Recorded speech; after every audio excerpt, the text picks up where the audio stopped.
Welcome to the Silent Room. This is a place for cinematic audio stories. Stories meant to be listened to in the dark, with the lights low and the world quiet. Every week, you'll hear a new story. Psychological, mysterious, and unsettling in ways that stay with you. If this is your first time here, welcome. Now, let's begin. I moved into Unit 112 on a Tuesday. The apartment was a clean slate, white walls, minimalist furniture, and a floor-to-ceiling window that looked out over a city that didn't care who I was. I chose it for its silence. I am a man who has spent the last year living in a sensory vacuum, recovering from what the specialists called a neurological reset. There were gaps in my history, missing months that felt like static on an old television screen. But I was told that structure would bring the picture back into focus. I am an artisan chandler by trade. I make light for a living, though for a long time I felt like I was stumbling through a dark room. My life is governed by the architecture of scent. It is the only thing that tethers me to the present. Might be the reason why I learned chandlery. My routine is my anchor. Every morning at 6:30 a.m., I wake up to the cold blue light of the city. Before I lace up my shoes for my morning jog, I perform a small ritual. I strike a match and light a candle I call glacial pine. It is a sharp, clinical blend of crushed needles and frozen earth. I leave it burning so that when I return from the humid heat of my run, the apartment smells like a crisp forest. After my run, the structure continues. I prepare a precise breakfast, steel-cut oats with a dash of cinnamon, and meticulously clean the kitchen. Every dish is dried and put away before I leave for my studio downtown. I spend my days over vats of melting soy wax, blending oils, and trimming wicks. It's a quiet, methodical profession. I usually close the shop late, around 9 p.m. When I return to my apartment, exhausted and smelling of unfragranced wax, I perform the second half of my ritual. Before I even step into the shower, I light a different jar, Twilight Ember. It is a deep, honeyed fragrance of lavender, scorched sandalwood, and a faint hint of violet. As the heat of the shower clears my head, the scent fills the bedroom, creating a soft, purple-hued safety net for me to fall into. On the second morning, I returned from my jog to find the room smelling of pine. But as I went to blow out the flame, I noticed something caught behind the heavy iron radiator in the hallway. I reached back and pulled out a bundle of 3 ivory envelopes, tied together with a frayed violet ribbon. There was no name on the to line, but the return address read, The Heights, Apartment HC. They were signed by a woman named Claire. I assumed I had been careless during the move. I decided to post them back to the return address as a silent apology for my own disorganization. I dropped them in the box at the end of the street and went to work. The next morning, there was a reply waiting for me. It had been pushed through the mail slot of my front door. It smelled impossibly of twilight ember. Rafael, I was so happy to see your handwriting, the letter began. I know you're trying to start over, but don't forget to take care of yourself. You're looking thin. Make sure you're eating more than just toast and coffee. I stood in the hallway, the sweat from my run turning cold on my skin. I live alone. I have no visitors. How did this person know I was looking thin? The question should have terrified me, but as I looked at the elegant violet ink, I felt a strange magnetic pull. I sat at my small kitchen table and, For the first time in a year, I picked up a pen. I told myself I was just being polite, clearing up a misunderstanding. I wrote back, explaining that I had just moved in and that the letters were likely for a previous tenant. The reply came the very next morning. It wasn't defensive. It was warm. It ignored my logic and instead asked if I had tried adding a pinch of cardamom to my coffee, a trick I used to love, though I couldn't remember why I had stopped doing it. Over the next few weeks, the letters became an organic part of my life. We began to trade more than just pleasantries. We shared recipes, complex, savory stews that I found I could prepare with a muscle memory that bypassed my brain. I told her about my work at the studio. I mentioned an idea I'd had, a vague, flickering thought about expanding the business into hand-painted lanterns for the winter festivals. "I have these flashes of ideas," I wrote to her one evening, the scent of lavender heavy in the air. "I feel like I've designed these lanterns before. I can almost see the patterns for the silk screens in my head, but when I try to reach for the memory of where I learned it, there's nothing but that grey fog. It's like living in a house with no windows. I know I was somewhere before this, but I don't remember myself." Her response arrived with a tenderness that made my chest ache. "Don't go looking for the fog, Rafael. It's there to protect you. I remember the lanterns. You used to say they were meant to guide people home. Why not start there? I'll help you recollect the patterns as we go. Focus on the light you're making now. You're doing so well. I saw you smiling at the flower shop yesterday. Keep doing that." As the second month bled into the third, the fear of being watched was replaced by a profound sense of companionship. Under her guidance, I began to change. I started sketching again, my hands moving with a confidence that felt like an old friend returning.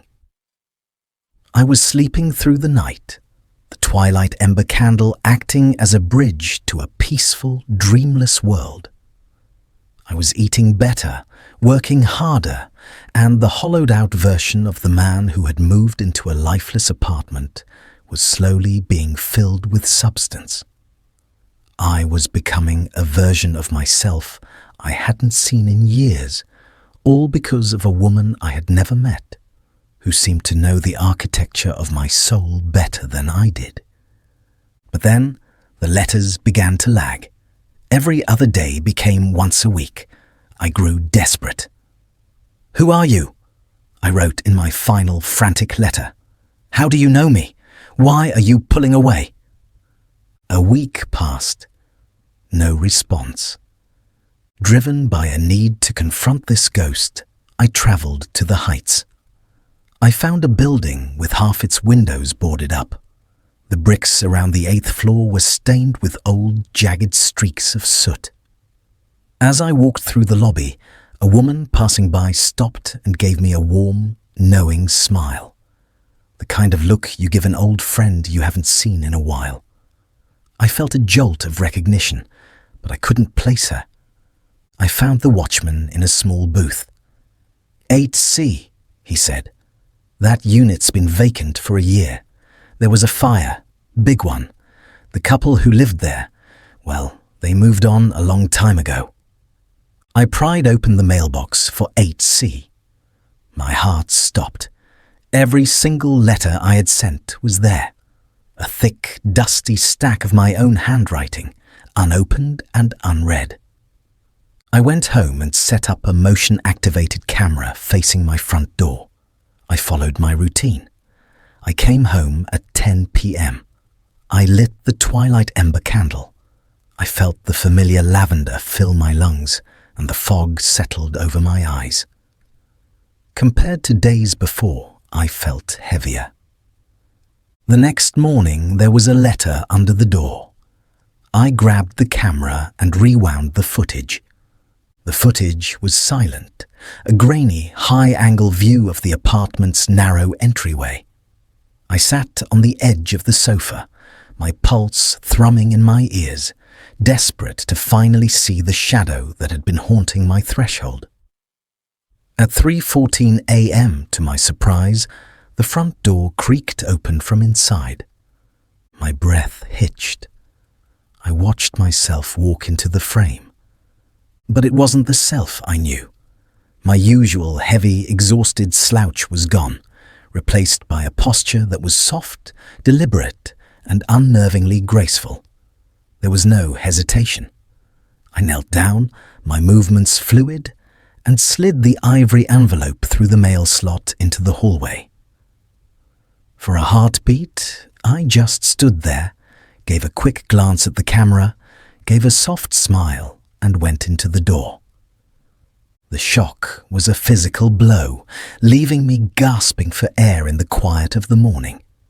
I scrambled off the couch, my mind screaming that it was an edit, a glitch, a lie. I rushed to my small home workbench, my hands tearing through jars of uncolored soy and beeswax. There, tucked behind a row of scent oils, I found it. A small, unlabeled tin. I pried the lid open. Inside was a pool of violet-tinted liquid wax, still soft to the touch, and a fine-tipped brush stained a deep, bruised purple. The scent hit me then, the concentrated, raw essence of lavender and scorched sandalwood. It was the same ink from the letters. I looked at my own fingertips, seeing the faint violet residue under my nails, and realized the intruder hadn't broken into my home. They had been born inside it. I sat on the floor and opened the letter.